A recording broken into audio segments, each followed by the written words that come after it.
So welcome. We're excited to be here with you, and just so excited. This actually, the planning started like, what was it, 3 weeks ago, Angela? And Angela and I have actually never met in real life, but we're like buddies. So I'm like, hey, want to plan a field trip with me? And she's like, yes. And the only person I ever met in real life is Erin. Everyone else we've just kind of met virtually and everything like that, and the whole trip came together. So this is like proof that collaboration works. And so Angela, she's from the Boston area, history teacher, world history teacher, which is cool because I'm a U.S. history teacher. And then Erin Gates, she's from the California State Parks program. Lots of awesome things to tell you about. Casey Dexter Lee, she lives on Angel Island. I tweeted out a good article about her, and lots of just a depth of knowledge, amazing. And John Claggett, he's the interpreter one, so he's the your point person on Angel Island when you reach out to him. And then Ed is from Angel Island Foundation, so he's not here today, but he will be here for the Twitter chat on Saturday and Sunday. So Erin, take it away. All right. Welcome, everybody. And if it's okay, Carolee, thank you. Yeah. Perfect.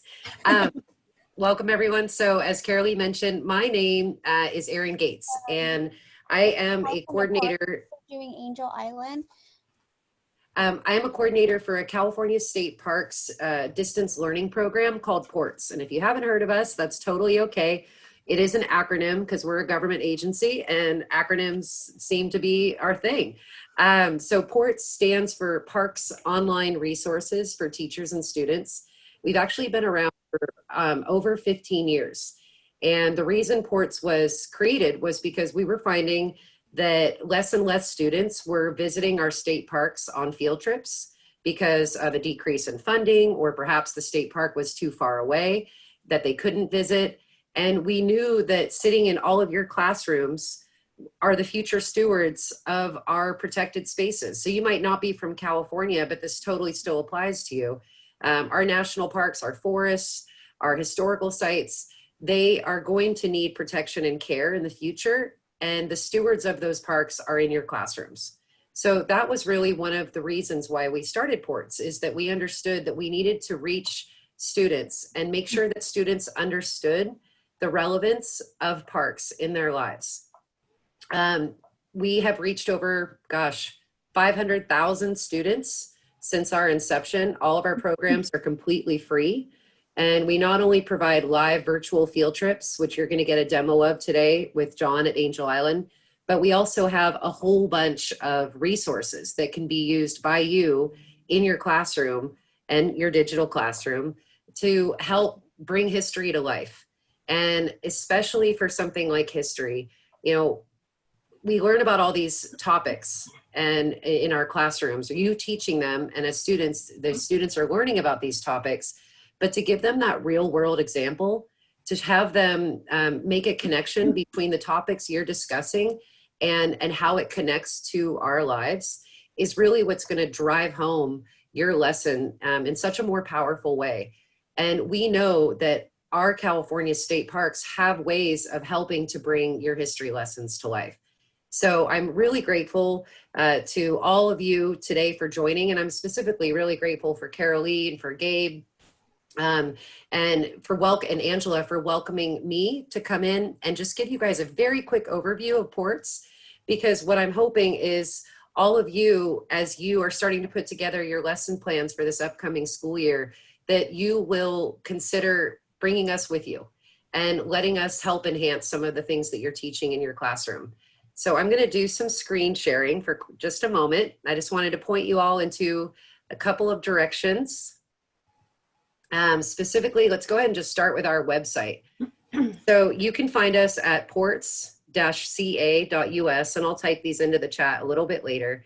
And what we offer is we offer two ways that you can connect to our parks. We host webinar-based programs that we call home learning programs. And you're not going to see that right now because it's summertime. So we're doing virtual junior ranger programs. But in just about a month, you're going to start to see a calendar that's going to populate on this website that lists at least 15 programs that we host every single week that we can have up to 500 students per program join. And so this is something that if you happen to have to teach completely virtually this upcoming semester, what you can do is you could actually just send the link to a program that you wanted your students to attend. You could send the link to them where they would then register for the program and they could join directly from a device at their home. But what we also offer, and this is something I wanted to point you into the direction of, is if you go on our teachers page and you scroll down a bit, we actually have what we call on-demand programs. And what you're going to be experiencing today is kind of an on-demand program. It's when one teacher contacts us and says, I have my fourth graders and I would love for them to connect directly with John at Angel Island. I'd like for them to be able to ask John questions and do activities. And we do offer that as well. So it's more of an intimate space.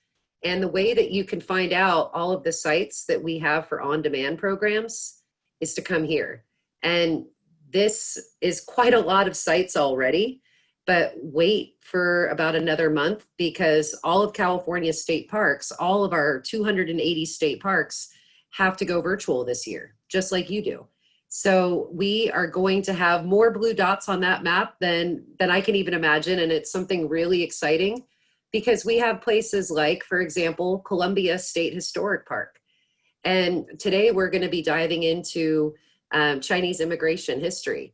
Well, we could dive deeper into Chinese immigration history by going back a little bit farther in time and learn how the gold rush affected the mosaic of the population of California and how the Chinese immigrants that came here played an incredibly important role in that story. You can also kind of keep jumping around and look at all of the various locations. I'm not going to spend too much time on this today because all of you can do that. One of the things that I was talking to Carol Lee about right before today, right before we went live, was that ports and our programs are only as good as the teachers that take advantage of them. And our program has always been powered by you, meaning that you know what you need in your classroom. And we have these great parks, but you know how our parks could connect to your stories. And we would absolutely love to make sure that our stories we're telling are relevant for you in your classroom. So all you have to do is contact us and say, I'm teaching about Chinese immigration history, Columbia State Historic Park. Can you please do a program for me that focuses on Chinese influence at this famous gold rush town? And we'll say, of course we can. Because actually, I, as a presenter, have found that the more a teacher is asking me to dive into a specific subject, the more I'm learning of how my park is connecting to these incredibly important stories that you're telling in your classroom. So it's really a win-win situation for all of us. And I'm hoping that this is actually the first of many partnerships with the Social Studies Network and Carol Lee and Gabe and Angela, because we would love to actually host a 4-part webinar series about Chinese immigration history that can be made available to your students, where it starts telling about the gold rush story and how the Chinese played a very important role. And then it goes up to another park we have called Weaverville Joss House, which is the oldest Chinese temple west of the Mississippi that's intact. And it's one of our state parks. And then we could dive down to the California Railroad Museum, where we can learn how the Chinese played such an important role in the building of the railroads. And then lastly, we can visit Angel Island and find out about Chinese immigration history and the Chinese Exclusion Act. So we want to work with you. And I really hope that you'll reach out to us. What I'm also going to do is a shameless plug. Please follow us on Facebook. Please follow us on Facebook because this is where all of our information is. So when we're posting about new programs, when we're going to host webinars that may be something you're interested in, you can find it all here. And we love when you interact with us on our Facebook page. We love when you share with us about programs that you've done. So we really hope you'll follow us. Actually, whether it's Facebook, Twitter, or Instagram, you can see the handle right there in my name. It's @PortsProgram. And just start engaging with us because our programs become better when you tell us how they can be. We are ready to evolve with you. And we're ready to start telling difficult stories. One of our newest programs is actually coming from the very farther tip of Northern California, where we, for the first time, have members of the Yurok tribe telling their story. So they are telling their story in the present tense, being members of the largest tribe in California, and they're talking about the past. And they are talking about what has happened to their people and how they're resilient and strong and how their culture is still alive. And that's a very powerful program. And we would love for you to join us with that and help us to tell these difficult stories. I will also just quickly do a plug for Flipgrid. Let's see, hands up. How many of you guys are already using Flipgrid? Okay, yeah, you can raise your digital hand or you can put your visual hand up, doesn't matter. Well, we heard you. And so we are on Flipgrid. And specifically, we actually have our own tile on Flipgrid. So we are a proud partner of Flipgrid. Flipgrid has just announced that our partners, like myself, like our California State Parks, will have our own landing page in T-2 weeks. So I've got a lot of work to do. But I'm going to be able to curate all of our 143 topics so that you can easily find our topics. You can find the topics that are related to social studies, find the topics that are related to tide pools, to forests, to gold mining. But we have several topics in here that are related to social studies, including topics from our California missions. But believe it or not, you'd think that topic would be focused on more of the Spanish angle of the story of the California mission system. But those topics actually, some of them are focusing on asking your students, how do you think you would have felt as an Indigenous person when soldiers came and started living on your land? So we're really trying to use Flipgrid as a way of increasing the conversation and getting away from just what we've always talked about and using this as a way of diving deeper into the message that we're hoping kids walk away from. So please see our Flipgrid topics. They're here for you. If you have ideas and you think we could do something better or something different, that's where I need to hear from you too, because we will cater our topics to what you feel is relevant. And Carolee, big shout out to Carolee. Carolee has helped us build some Angel Island topics. And then my last but not least, if you want to get a feel for what our programs are like, check out our YouTube page and our YouTube channel.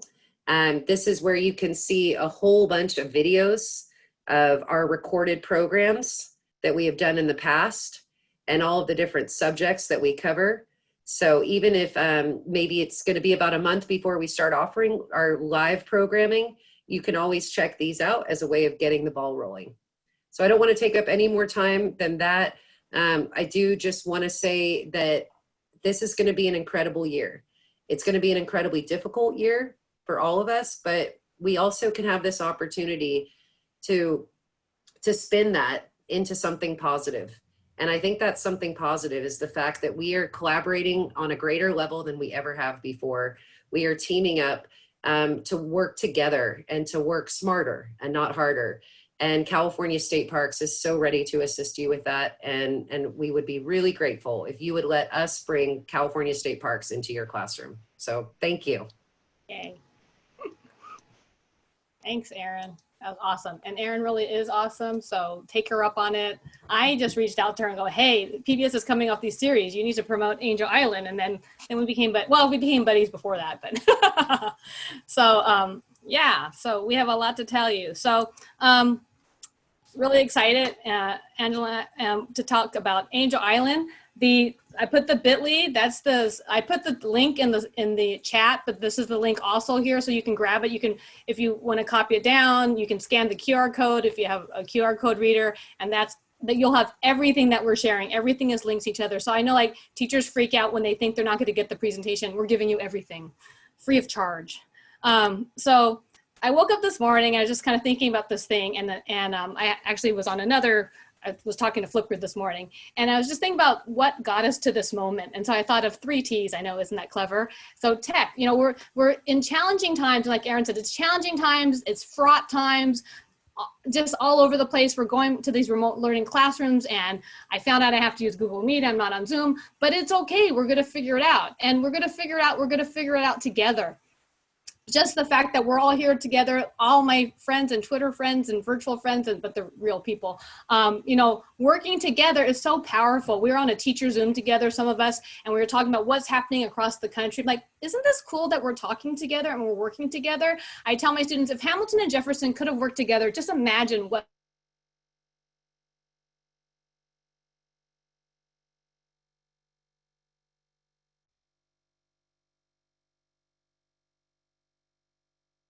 Oh no, did she freeze?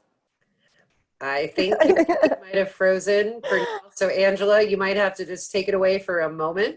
Yeah, sure. While And Carolee comes back. yeah, so I think the purpose of this is to show that, you know, through technology, that Carolee and I met through Twitter. We have not met in real life, but I feel like we're such good friends already. We've been actually showing up to a lot of the similar kind of seminars, webinars, and we've been following each other on Twitter for quite a while. And then she's kind of sent me a quick message, and I was like, sure, let's do it. And this is the result of our collaboration, which has only been a couple of weeks. And we're really excited to be presenting to you what we've come up with. So hopefully she'll be able to log back in. Did she come back? Oh yeah, there. Carolee, there you are. Oh, you're still on mute, Carolee.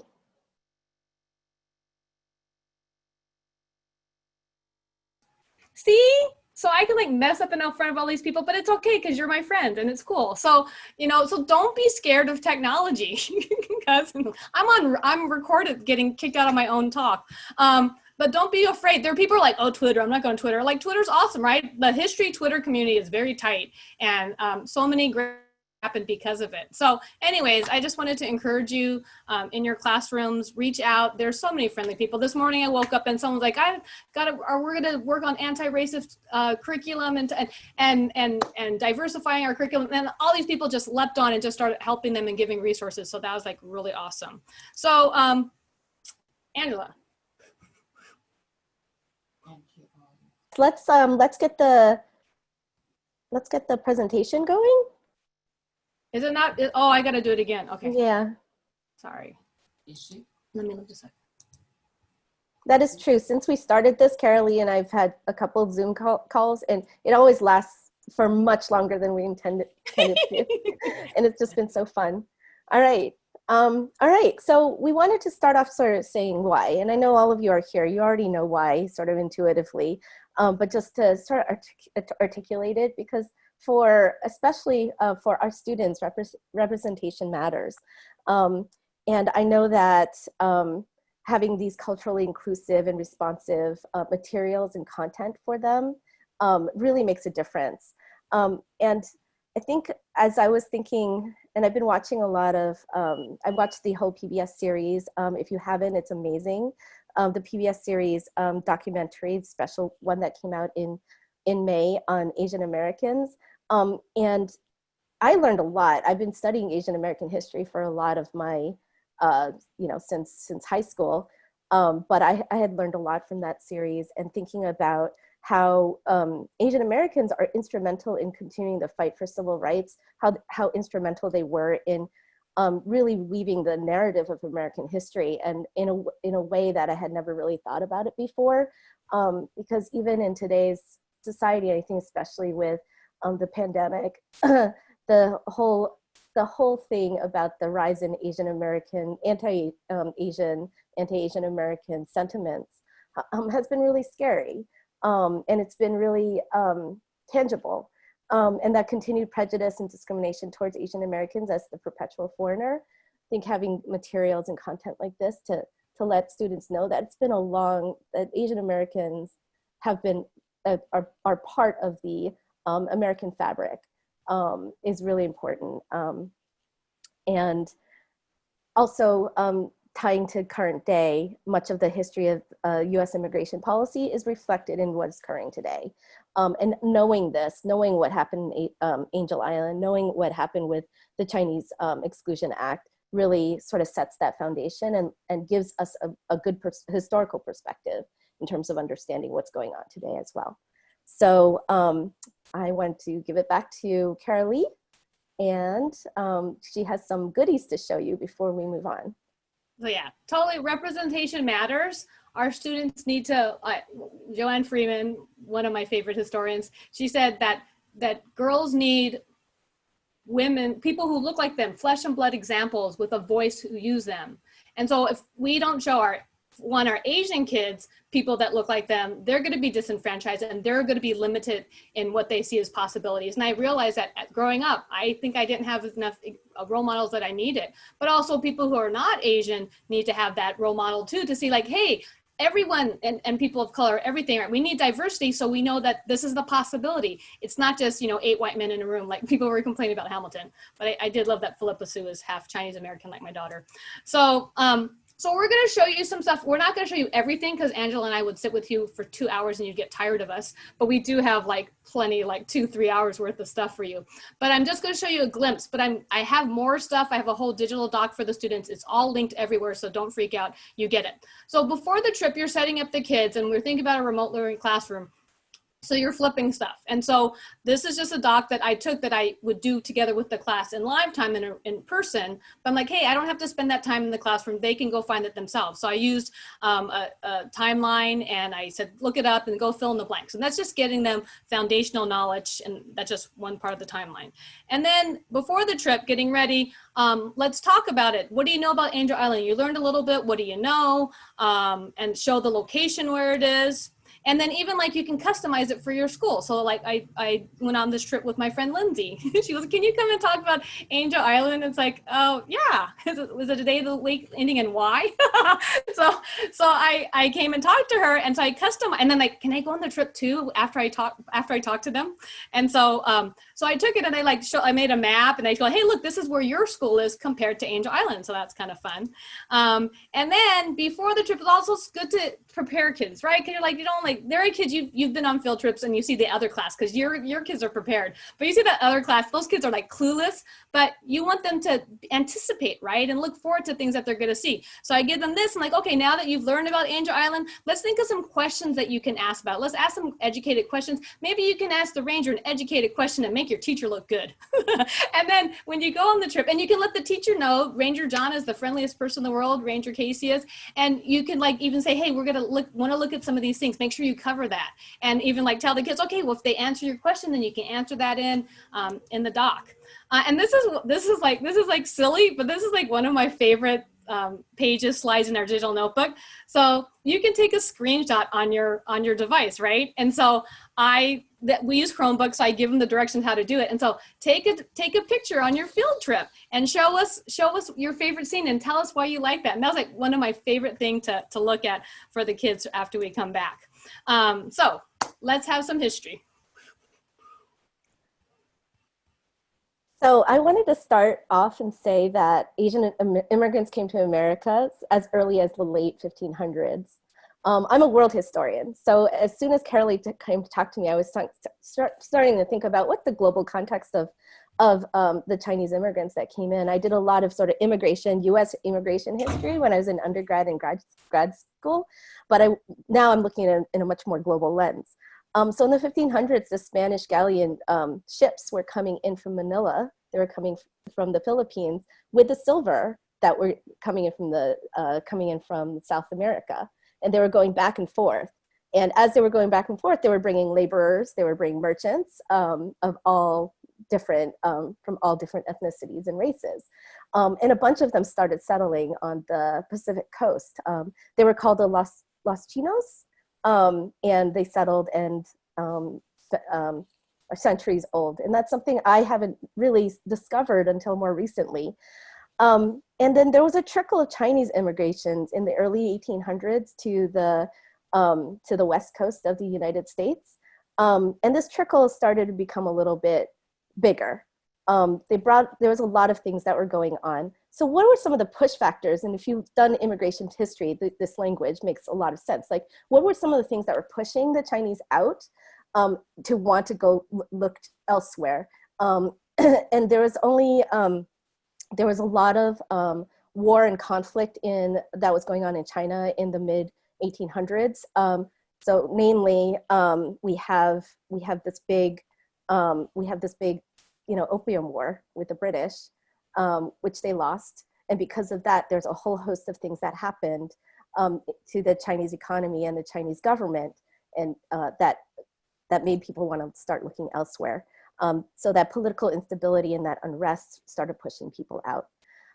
The other thing that was happening, there was a huge population explosion that was starting to happen in the 1700s, mainly due to the Columbian Exchange. So all of the potatoes and different kinds of products that were coming from the Americas had gone to China and led to a huge population explosion. But because of that, there's a lot of food insecurity that started happening in the 1800s.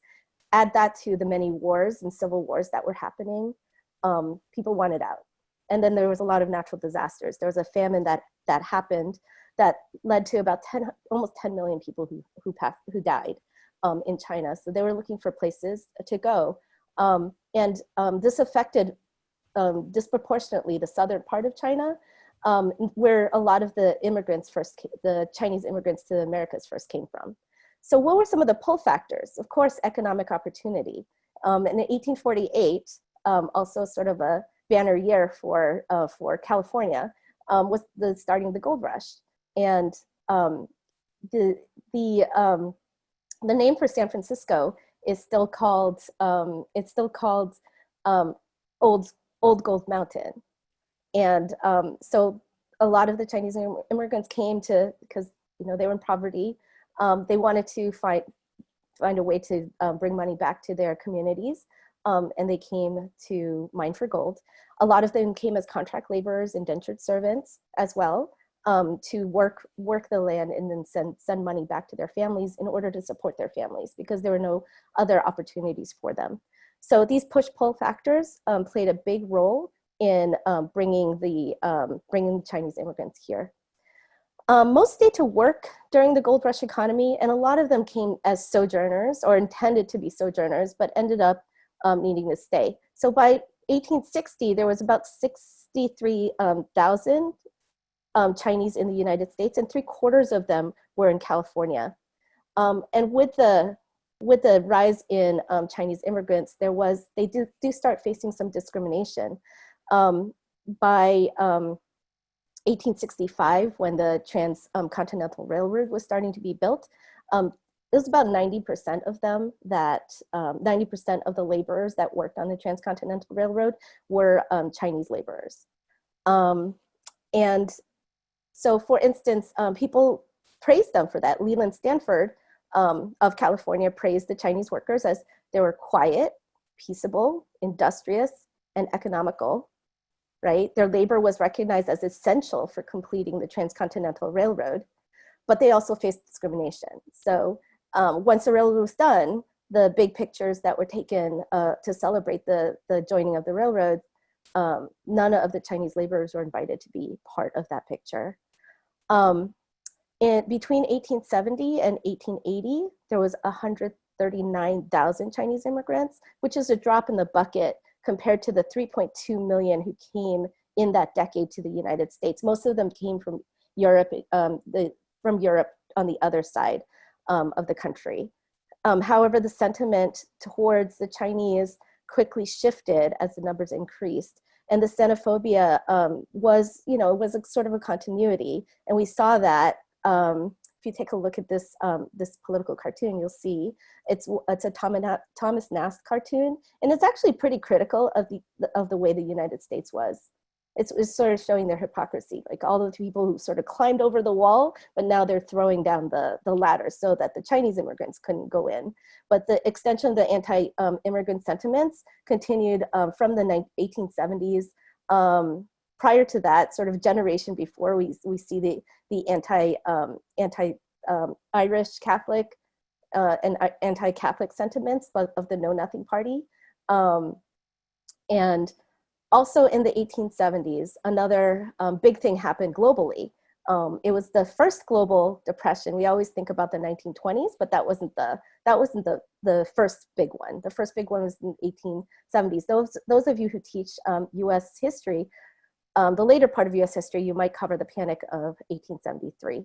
And because of this economic threat, they started seeing Chinese laborers as more of a threat. And this was reflected in US media as well, of the Chinese must go. That culminated in 1882, the Chinese Exclusion Act. This is the first law in the United States to exclude immigrants by race. And there's a lot of significance around this. This law was, originally supposed to be just a sort of temporary stopgap measure. However, it just kept getting extended, and then extended indefinitely. And this set the stage for the US to have a racially discriminatory immigration practice and legalize xenophobia. And in Erica Lee's book, America for Americans, she wrote, it not only singled out a specific group for exclusion, it also helped shape the modern system of immigration regulation that would be used around the world. And I think if you guys really think about that, it really resonates, right? It resonates today even. So another good reason to sort of bring in Chinese immigration history to show that this kind of xenophobia has continued on in some larger sort of structural problem in the United States towards people who look different.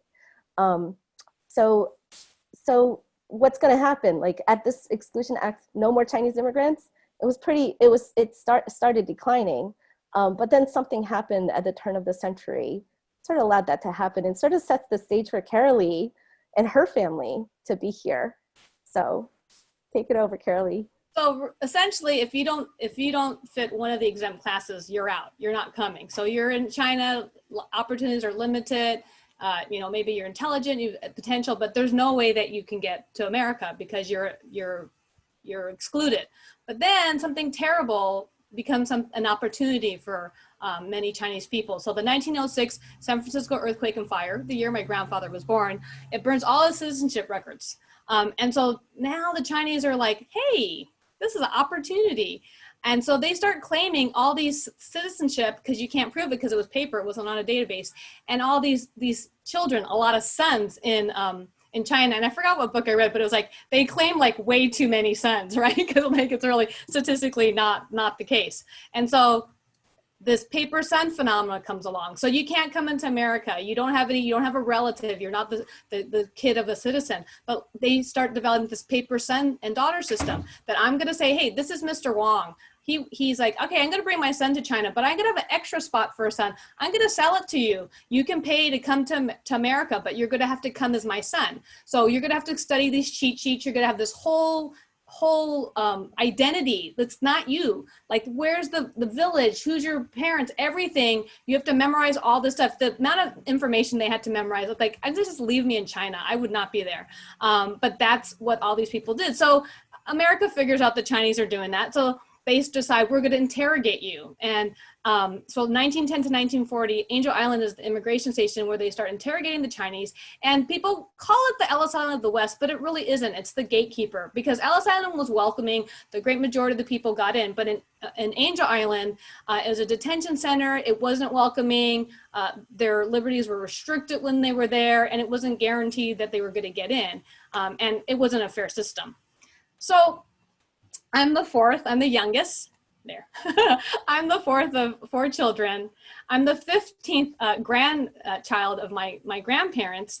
And growing up, our grandfather, my gongong, was always very important and very special to us. And it'd be like, we'd celebrate Father's Day, everything together. But it's like, it's my gongong's birthday. And it's like, okay, it's gongong's birthday. How old is he? And my mom be like, well, do you know his paper age, his American age, or his Chinese age? It's like, why does my grandfather have all these ages, right? And then his name. Why does my grandfather have 2 names? And it took me, I don't remember ever learning this in school. So everything I've learned is from my own passion and learning it. And I still have a lot to learn. But I started learning and finding out that my grandfather was a paper son.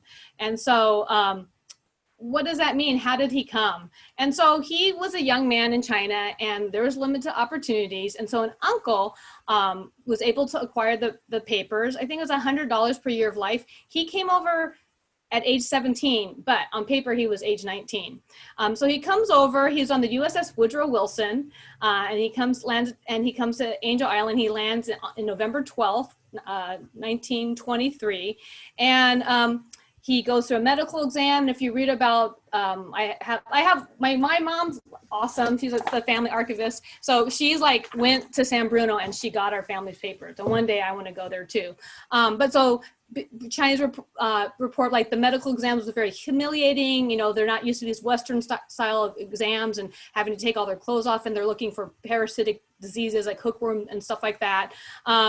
And then you get interrogated. So you wait around to get interrogated. You ask all these questions. So before the trip, I want the kids to understand how unfair these questions are. But you also have to be sensitive because, you know, this is like interrogating immigrant, or like, I don't say I'm interrogating you as an immigrant, but you have to be careful about the questions and know your audience. But so for my students, I do pretty safe questions. So like, what's your closest grocery store? How many houses are on your block? And they're like, what's a block? Blah, blah, blah. And what direction does your front door of your house face? How many windows on your house? I do not know how many windows. I challenge you all to go don't count them, just guess. How many windows are on your house? Ask all your relatives and then see whose numbers match. And then go count the actual number of windows and see if you know. And then a really fun one, who are your neighbors to the west? List their names, their occupations, their numbers, and the years lived. So these like seem like crazy questions, right? And so have them ask the students, then have them ask their relatives, and then have them check the real answer. But what do they have to match? They need to match the relatives. So even if you're both wrong, you have to be both wrong together, because immigration is not going to go to China and count the number of windows on your house. So that's what has to match. And then on the right side, I like did the scoring thing. It doesn't work, but you guys are so smart. I'm sure someone like Amanda Sandoval, someone will figure it out for me. But I just wanted to make it kind of like a game and fun for the kids. The scoring didn't work, but they got the message. So this is a page of my grandfather's interrogation papers. And I did do a Flipgrid topic for one of his pages. And so you could use it with your students so they can see these questions and see how insane. That's just one page of the interrogation. And so he never met this family before. He doesn't know them. He studied all this. My grandfather was a good student. He studied well. And so, you know, have this village, what are your names of your father? What's his age and whereabouts? And the store you go to, how long did father came home on a trip? How long did he stay, right? You have a lot of absentee fathers because they're in America working and sending money home. Your mother's name, does she have natural or bound feet? All these kind of questions. And sometimes the questions are even if you are who you say you are, you might mess up because you don't know your father. You know, he had you and then he went off to go work in America. And there was one, this is a really awesome book, Island. It's on the bibliography buyer. But Island has oral histories and poems there. And so one was like, do you have a dog? And then mom's, yes, we have a dog. Son, yes, we have a dog. Other son, no, no dog. Then they ask him again, yes, dog, no dog. And it's like, they're really who they say they are. But then they go, oh, yes, we had a dog, but we ate him before we came to America. So if you have different recall, you're going to answer differently. Where do you put the rice bin? Well, it's a rice bin. It could be here. It could be there. Who knows where the rice bin is? So like these questions are crazy. There's a movie. I don't think it's digitized yet, but it's called Carved in Silence. And the immigration interrogator, he's like, yeah, I tried this on my kids and this was really an unfair system. And this is someone who did it, who knew it wasn't very fair. So this was a question that the real son, who was my grandfather's paper brother, I love this one. The interpreter goes, and this is probably totally wrong. So they asked the interpreter, you are a dentist by profession, are you not? Yes. Will you please examine the applicant's teeth and tell me how old you think he is? I presume he's between 22 and 24. His wisdom teeth are out, so he's past 18. People who come from China have not got their teeth worn as much as people in this country because they don't eat food.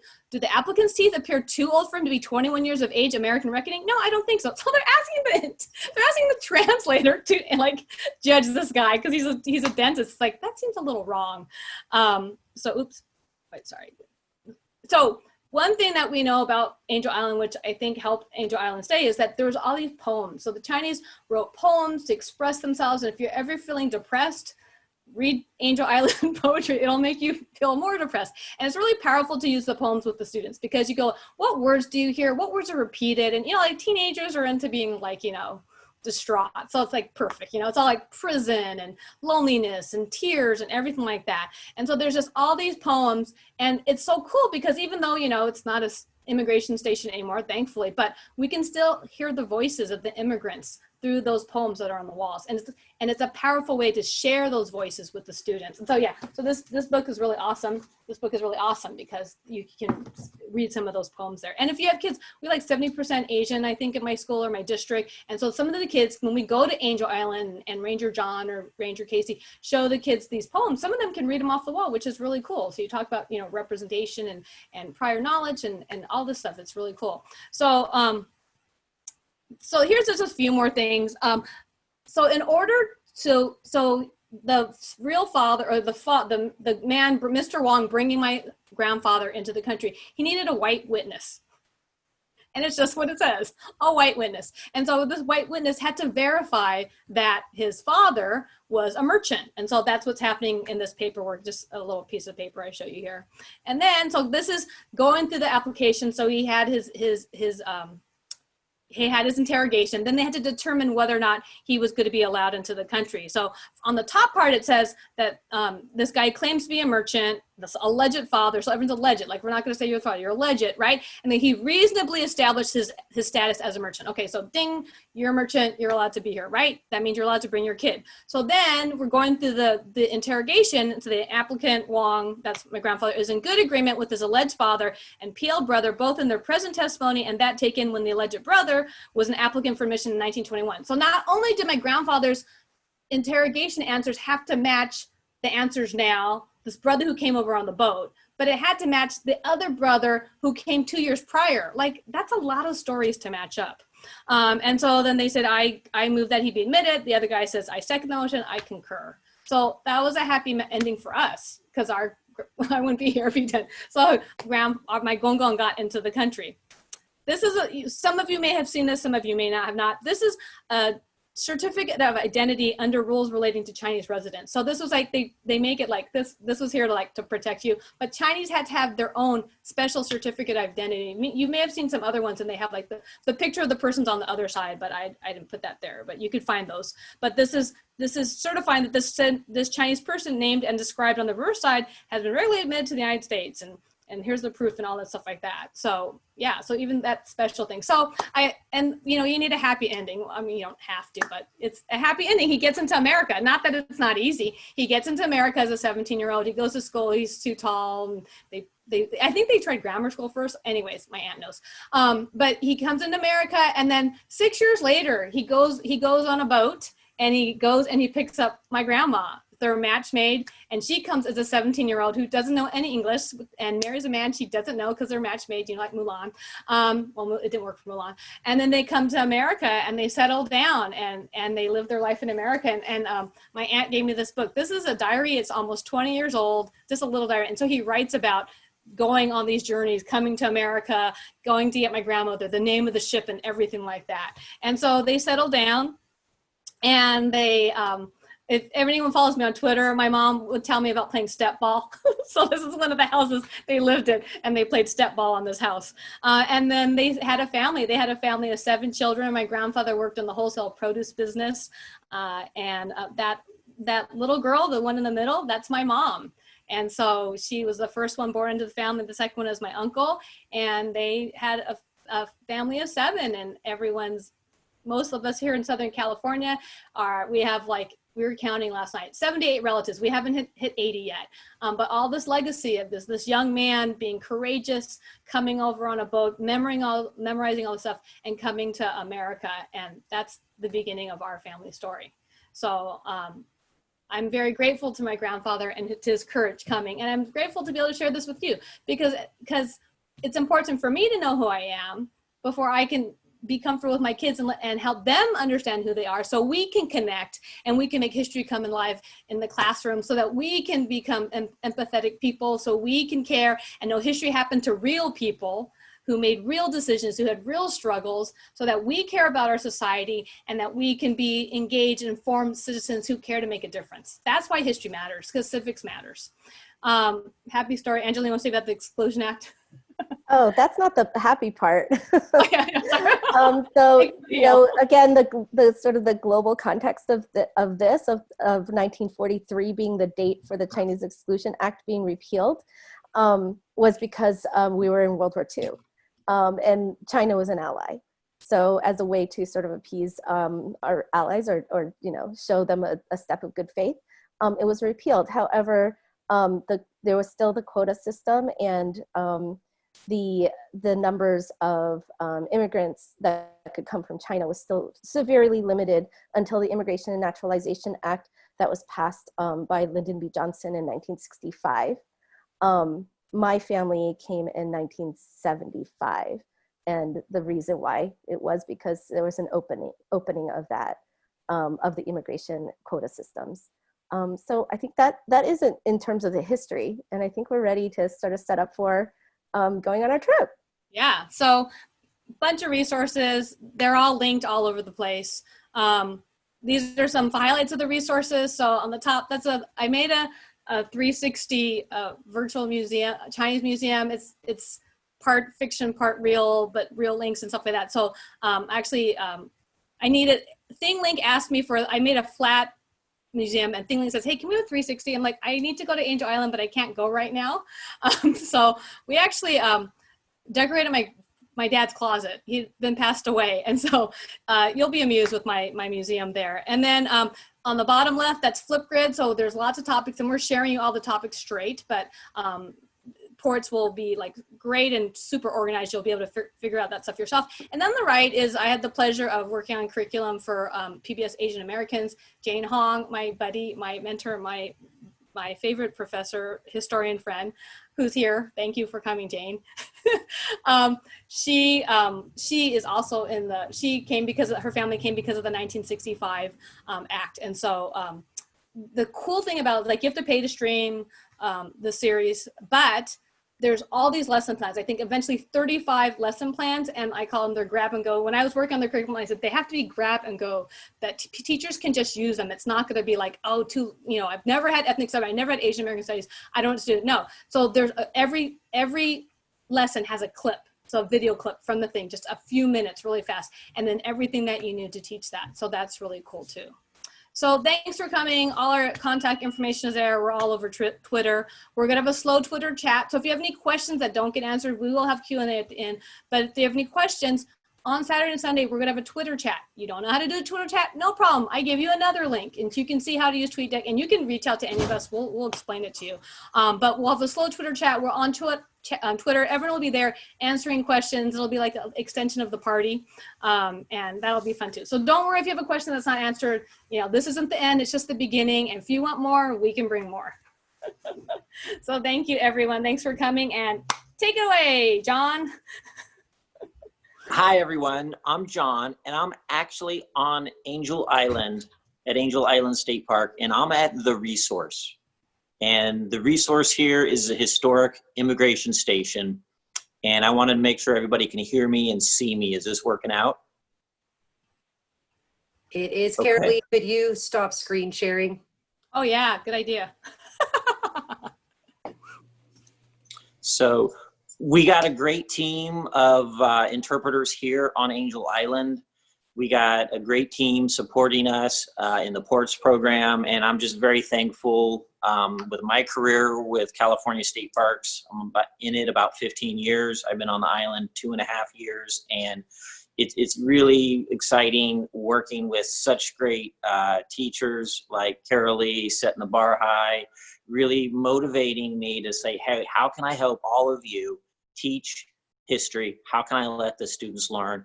And hopefully the takeaway is you really know what we can offer you here at Angel Island State Park, specifically at doing a video program here on ports. And I'm actually at the resource, but I'm gonna show you some of the resources that you have at your fingertips. I'm gonna hit some of the highlights right now so you know when you get on to a ports program with your class of what you can expect. But there's a whole bunch of stuff to cover, and we can go in whatever direction is most interesting to you. And just communicate with me. Let me know what you want. A lot of the teachers sometimes use this as a very first introduction to teaching the topic. And that's fine. It can be hey, get excited about immigration history, learn about it, and figure about some of the inequities. On the other hand, teachers like Carol Lee prep their students, and I really feel like we can go much deeper, and we got everything in between. And so right now, let me show you some of the resources that you can access on the internet. So I'm gonna share my screen and show you some of those sites. Aaron Gates did share with you some of the web pages, and this is a good web page here that you can access, and it's ports.parks.ca.gov. And if you remember one thing today, this is not a bad thing to remember. And if you go down, there's multiple ways to get to this, but Aaron Gates did share with you the on-demand program. Here's another way to do it, and we're first right here because hopefully it's the best ports program, but actually because Angel starts with A and alphabetical. So here we are. You can do a little 2-minute advertisement. You can learn a little bit about the program. And the one thing that I'm really would like you to kind of realize is here's a short list of some resources that could help you out. Teachers that are teaching this for a long time, they might have a long list. And there's so much out there in the web, it's a little overwhelming. So I've kind of tried to organize this to, hey, here's a few things, good places to get started. And the important thing here is you got my contact information, you got my email, you can reach out directly to me. If you have additional resources, we have a lot of options there. We have a lot of, I'd like to hear your additional resources so we can add them to our list. Another great resource that we have is the Smithsonian Learning Lab. And if you go to their webpage, there's a lot of great online resources with Smithsonian. And by request, this is the Google. This is the Google video that really gets a good sense of where we are in the world. And it's taken a moment to load, but I'm going to show that. When I'm working with these, often I do get a glitch with showing some of the videos. So I do have a still shot that I have as a workaround. Here we go.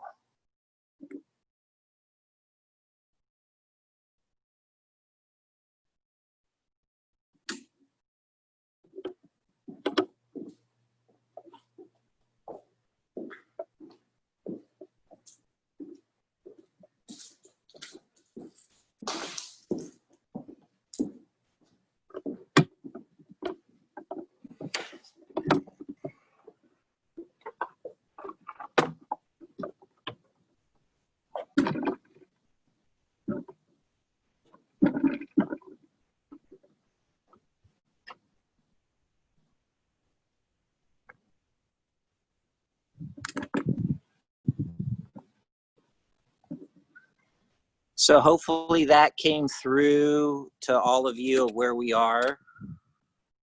And there's a couple of great photos I want to show you. I just stepped outside. I was in the detention barracks, but you can see the San Francisco Bay right behind me. We are looking to the north. And we got, there's a diversity of things we can do. So just reach out to me of what you want. We can make these custom programs. No two programs are the same. And I really enjoyed these two views right here. So that's what this site looks like on Google Maps. And I tried to match it with the historic photo. So this is what it looked like when in full swing. And then this is what it looks like right now, today. And there's the bay. The administration building's not here. There's a lot to cover with that. But here we are live. We can talk about this place being a park. We can talk about it being a immigration station. And this is one of the things that we cover in the program. During the program, we have access to, you know, basically the second floor of the detention barracks. And that's the building that I'm in now. And we have graffiti that the immigrants left on the walls. And that's one of the highlights that we have. Topics we can get into is, you know, the immigrants were segregated. And this room specifically was the European men's room. And we're going to go over to the Chinese men's room because that just has just a lot of history in there. Some of the things that we do have is graffiti on the walls, even in the European men's room. And you can see that right there, some of the dates. You can make that in 1936.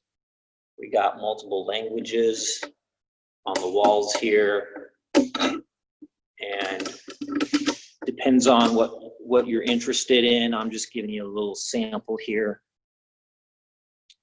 There's other cultures represented, like Russians, and here's some Russian graffiti in here with some dates in there. This place has been used as a lot of different things. The second largest immigration station in the United States. And after that, it was used for prisoners of war.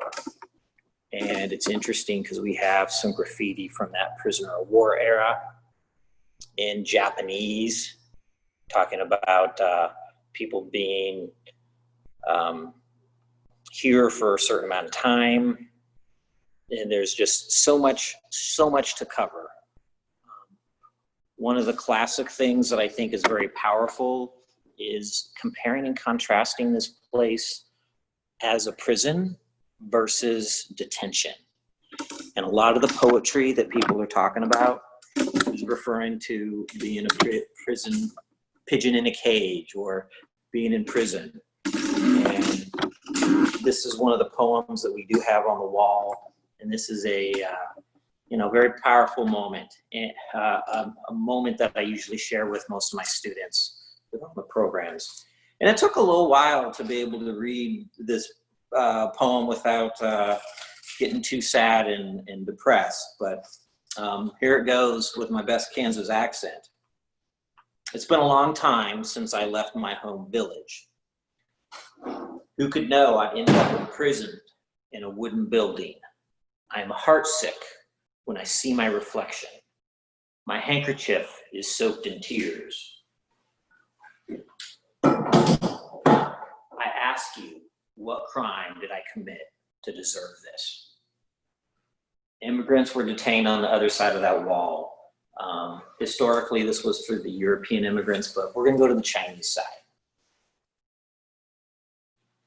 As I'm going down the hallway, I'm going to try to keep the camera as still as I can. If we have some questions that are in the Q&A or in the chat, I'd be happy to share.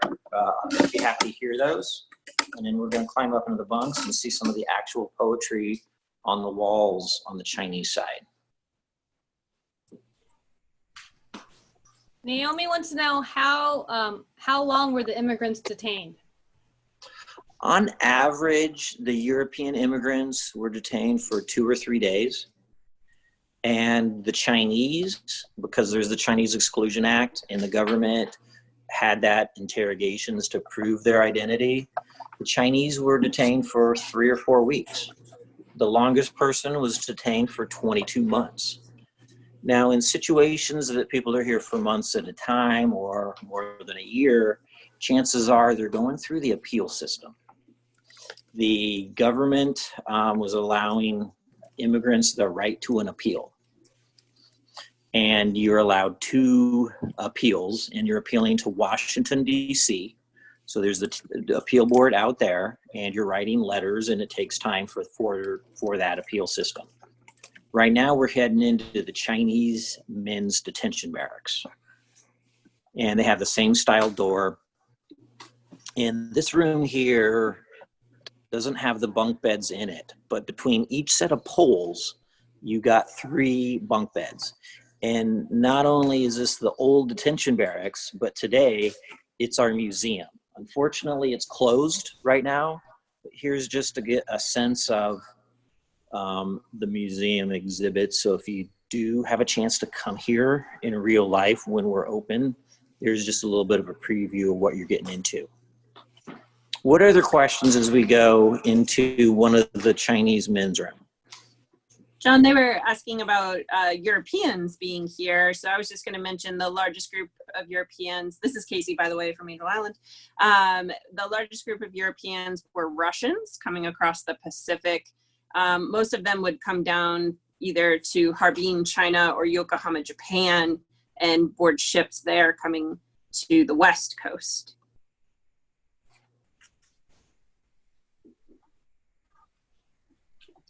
So I'm in the Chinese men's room. One of the very interesting things to note is a room this size, the health department says is good for 25 people. But once you're starting to count the bunk beds in there, there's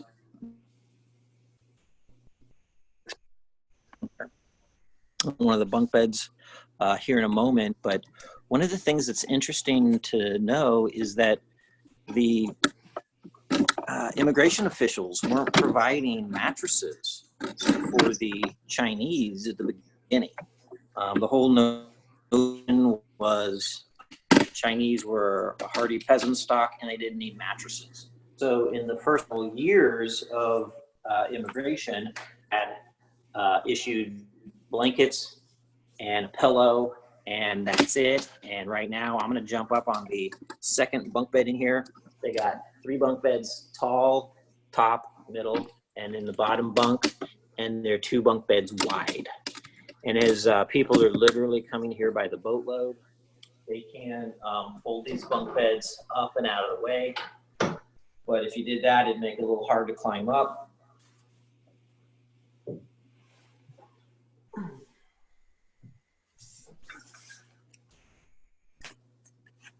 I think I'd probably be waking up the people below me or above me if I'm crawling in here. I feel like I'm in the same bed as the person next to me. And imagine being here for 3 or 4 weeks on average. John, so stand up or sit upright. John, there was also folks were asking about the segregation. So I wrote in the chat, but in case everyone's not looking at that, the 3 categories of racial segregation were European, Asian, and Chinese. And Chinese immigrants are separated from other Asians because of the Chinese exclusion laws, separate rules. But the second largest group after the Chinese to be detained on Angel Island were people coming from Japan. And China and Japan do have a fairly long history of not getting along very well. This is 1910 to 1940 when the country of Japan invaded China. So there might have been things beyond the laws that were making it seem reasonable to segregate people in this way. But the Japanese are the second largest group. And then 3rd and 4th place are kind of a tie between Russia and India. So Indians were considered Asian, but there were many different countries people are represented by at Angel Island, about 80 different countries. There were Koreans, Filipinos. Filipinos are mostly later because they were allowed to immigrate as American nationals, unless, of course, you had Chinese ancestry, and then you would fall under the Chinese Exclusion Act. It truly was a race-based law. It was not about your country of origin. It was about your ancestry. So if you were born in France or Germany or, Mexico and had Chinese ancestry, you could be excluded under the Chinese exclusion laws. A lot of great questions. I'm going to hit some of the highlights in here and open up for some more questions. Being on the bay here, it can get quite cool, and the way that they heated the detention barracks is with radiators. Here's one of the original historic radiators. Is this the one that Tyrus Wong put the chewing gum on and watched it melt down? I'm not sure, but it's possible. And imagine that you're so bored that that's what you do because you're detained in this building and you can't go anywhere. You can leave for meals. You can leave if you're going to the restroom. You can leave for your immigration hearings, and you're basically detained. They did have recreation yards, and the amount of room that the Europeans had was a lot more for the amount of Europeans that were here compared to the Chinese. The restrooms, you would head down out that door there, and you'd be going down the stairs that are inside the cages. And so there's great topics to talk about with confinement. I'm working on doing some programming or little short videos on what's the difference between being in detention and being in Alcatraz, which is a prison. So I'm hitting some of the highlights here. There is another radiator, so it's really hard telling which radiator was actually the one that was used with the chewing gum in Tyrus.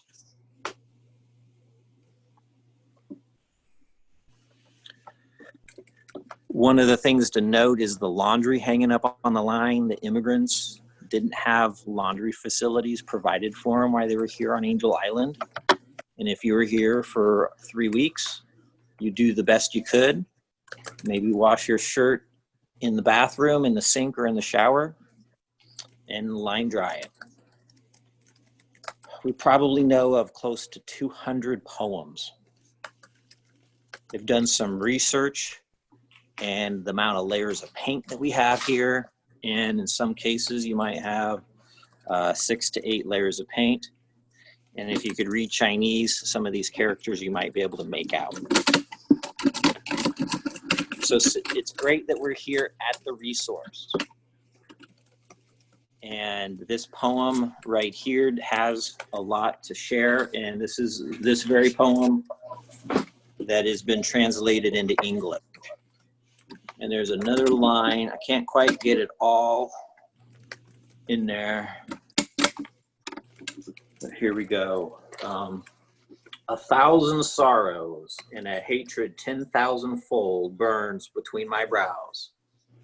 Hoping to step ashore the American continent is the most difficult of difficulties. The barbarians imprison me in this place. Even a martyr or a hero would change countenance. There's so much to share with you, but basically the take home is if you do a program with me on video conference, I'm going to be here at the resource showing the very building that some of the immigrants were detained in. And we can go in whatever direction you're interested in. I hit some of the highlights, whether it's poetry, whether it's the conditions. There's all sorts of things to be able to share with you. I got a great collection of some photos I'm going to put up there on the screen just to give you a little bit of teaser. And I'm wanting you to ask me some questions, and I'll be happy to answer them while I'm showing you some of these videos. Not videos, but these pictures. One of the things that we didn't talk about is a lot of the immigrants were, they went through inspections on the ship. Actually, all of the immigrants went through inspections on the ship. And so you can see that here. You get the immigration boat that pulls up next to them. And on average, half the immigrants failed the preliminary inspections on the ship and had to come to Angel Island. The other half went straight to San Francisco, never being detained. So when you take about 1 million immigrants that came through during this time, half of them weren't ever detained. The other half were and had the experience here being detained on Angel Island. And if you're Chinese, you had longer waits, you had the interrogations, and the lengthy health inspections. So there's so much to share. I want to be able to find out what you're interested in, being able to answer those questions. And in the meantime, showing you some historic photos. All right, John, one of the questions is what happened with men and women? Were they separated? Yes, they were. And the women, here, let me show you where the women stayed. And it kind of ties into a little bit of the story here. Okay, so here's some of the buildings that we have right now. Okay, so this is where the women stayed, and they were segregated, and they stayed in the second floor of the administration building. And they were also segregated by European, Asian, and Chinese. And this picture is pretty neat because you can see some of these baby palm trees. And that's the heating plant. So the hot water would come from that building there. And here's that building in 1940. And this is what put an end to the immigration station on Angel Island. And you can see the detention barracks in the background right here. And I started up here in on that view. And right now, I'm at this end of the building now. So that's just a little bit of teaser. You can see the palm trees that are around 30 years old now to get a sense of time. This is the hospital. That was also part of the immigration experience with the health inspections. Sick immigrants would go there. This hospital, Casey, has been working very hard on getting the exhibits and getting this project up and going. And hopefully we're going to be opening this exhibit soon and being able to interpret that side of the story. And it's the Angel Island Immigration Museum. There you go. So that site is going to help us tell broader stories of immigration beyond just the history of 1910 to 1940 with the immigration station was functioning. And a lot of the stories there, I know a lot of you were moved in the comments by hearing about Carol Lee's personal story. So a lot of the storytelling there is done through personal narratives. So rather than, going into great detail about, particular laws and acts, although we do that a little, instead of hearing a whole bunch about the Refugee Act, you're going to hear about Rosa Klein, a refugee who, benefited from that, or, something like that. And really helping to diversify the stories we're telling. There's contemporary stories of, people who have immigrated very recently, refugees. There's also going to be some spaces in there that'll allow some rotating exhibits as well, so we can change things up and keep the stories, new stories coming in. And hey, this is Erin. I just wanted to jump in because Casey and John and I worked on a project last year that I think is worth mentioning. And that's a great kind of segue. I think you're all sitting there hearing the history of Angel Island and maybe getting slightly disturbed at finding the similarities to some situations that currently are happening. And there is a wonderful way that we can start to talk about current events by looking at the past.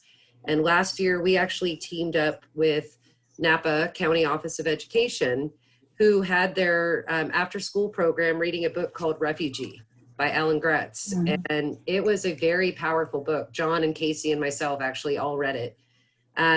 And so all of these students read this book that talked about the story of 3 different children from 3 different historic time periods that were refugees. And then those students that read that book came on a tour of Angel Island, about 500 of them. And the connections to that book were made. John would be giving the tour of the facility and then also make slight little connections to similar stories that had happened to detainees at Angel Island that also had been mentioned in the book. So it's just another example of how you can use this virtual field trip really as a jumping off point to start having some really in-depth conversations with your students. That's it. So just to give you a little teaser, there's so much to cover here. Not, probably doing good transitions and doing a good program, but this is just a whole bunch of info where we go there. The cafeterias were also segregated by gender and loosely where you're from. And the Chinese had a food protest, a peaceful protest. They did a sit-in. We're not going to leave the cafeteria till the food gets better. The immigration officials interpreted that as a food riot, and basically all the immigrants at the immigration station were getting the same style food. European style food, boiled potatoes, cow's milk, things like that. The Chinese weren't used to it. They organized themselves and they had a peaceful sit-in, and it worked because they hired Chinese cooks to cook Chinese food for Chinese immigrants. And this picture was taken post-protest because you can see the chopsticks there on the tables. So that's just kind of an interesting thing. Ask me some more questions. I'm going to flip through some photos. We got the hospital here. John, do you want to talk, someone asked about the kind of 1 or 2 most common reasons to fail the inspection. So I guess the entry, hearing, and medical exam, go talk about that a little bit. Yeah, so, when I'm talking to groups of students, I'm talking about 3 kind of reasons that you wouldn't be allowed to enter the United States and you'd be deported. You got the health inspection that you see here. Things that they were testing for in the health inspection were hookworm, so you do a stool sample, trachoma, the bacteria in the eyes, other things like that. The Chinese are going through the interrogations. Are you really who you say you are? Is it legal for you to come in? Are you really the exception to the Chinese Exclusion Law? You also have some other things like, are you likely to become a public charge? Where you would have an immigrant that was in first class, it would be less likely that they'd be coming here and not being able to support themselves, not being able to work, and becoming a public charge. So where you're in third class or steerage, that would be something that would be coming up. Just a neat old picture of the historic grounds. Did I answer that question enough in detail?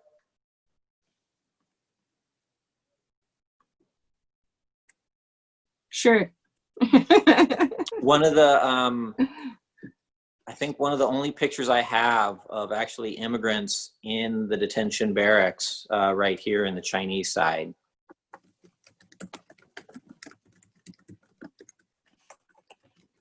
This was taken before the immigration facility opened. Notice the bare wood on the walls. Poetry is one of those things that is very, very powerful to be able to cover why we're here. Because you don't have to take my word for it, how the immigrants felt. The immigrants shared that, and there's a whole lot in there. So I feel like I've done a pretty good job of giving you a little snippet of what we can cover.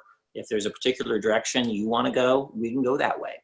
And one of the things that I do is, try to engage the students. I enjoy it when the students are on this program and they can ask questions, depending on the maturity level and how good they can navigate mute and camera and things like that. So there's some ways to do it, but that's where I enjoy it the most, when I get the students asking questions and I can go whichever way that they want. So ask me some questions. Where were their belongings? So whatever you could carry with you, you could bring here to the immigration station. But that's just what you can carry in your arms. So we have this set up as that's what the immigrants were able to carry. But when you arrived on the ship into the San Francisco Bay, you would be greeted by a smaller immigration boat. And that's what you see here in the picture in a moment. And as I'm getting some pictures up here, there. So that's the smaller immigration boat, right? Then you would, if you didn't pass all the inspections and you failed one of them, you'd be coming to Angel Island detained. And when you come here, then whatever luggage you could carry with you and whatever you didn't have, if you're going to have probably more stuff possibly that you can carry, and that's where it stays in the luggage shed here. And whatever you can carry, you can bring with you while you're being detained. And here's another picture of the same thing. Immigrants coming down that ramp with whatever they can carry with them. And you can see back in here, that luggage shed. What other questions do y'all have? So the differences in experience based on class. So first class, second class steerage on the ship. Yeah, and the price of your ticket includes your food from when you leave until you're landed. So, and also if you're in, first class, that's going to be quite a bit more money for your ticket. But let's say you bought a steerage ticket and you're being detained here at Angel Island. And so the steamship company is covering your meals while you're being detained here. And they're not wanting to spend a lot of money on the food. So in general, the food was, on the cheaper side, trying to save some money. There was some improvements with the food protest. And a lot of times, if you could afford it, it might be a better strategy coming in as first class, but a lot of times you may not be able to afford it because your village might be putting in funds to get the number one son to be able to come over so they could find a job and send money back to the family. Is that specific enough about class? Yeah, and also first class passengers typically didn't come to Angel Island. It was pretty unusual. They would generally be inspected on board the ship because Angel Island, in contrast to Ellis Island, was for detention. It was a detention facility. So you had to already have hit some sort of barrier to immigration to end up on Angel Island. The most kind of out of your control is if you happen to arrive on the weekends. Inspectors didn't work on the weekends, and you had to wait till Monday till the inspectors came back to do entry hearings. So that's typically one of the rare ways first class passengers ended up on Angel Island. Otherwise, the inspections would be done on ship and they would generally go straight to San Francisco. Returning merchants would often be allowed to go straight into San Francisco unless there was some sort of medical issue in addition to that. So that might also get you sent to Angel Island. So the majority of the people are traveling in second or third class. Third class is also steerage. And you can see this is that was kind of those onboard quick inspections. So they would do quick health inspections, and then anyone with immigration or health issues would be sent to Angel Island for detention. And that's why those stays are much shorter for Japanese immigrants, because it typically is a quick medical inspection and very quick interviews, because most of the restriction for Japanese immigrants is being done by the Japanese government in Japan, and they're just not letting people leave that wouldn't be accepted by the American government. And that was through, agreements between the two governments. China didn't have a strong centralized government at that time, and so they were not able to negotiate these types of deals on behalf of their citizens abroad. And even the Japanese government wasn't able to continue that after 1924, when all Asians are basically excluded, with the exception of some of those exempt classes like students, teachers, diplomats, merchants. Some Japanese picture brides. You think internet dating's weird.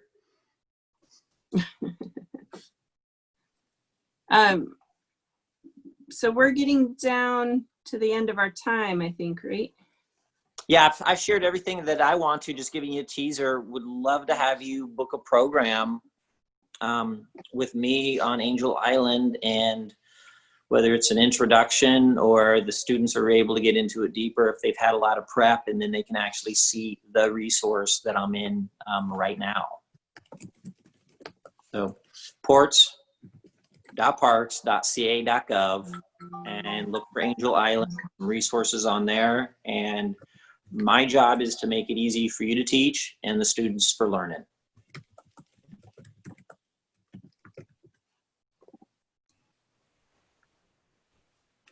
Thanks, John. Oh, great to have all of you. Thank you for everyone for taking us to Angel Island.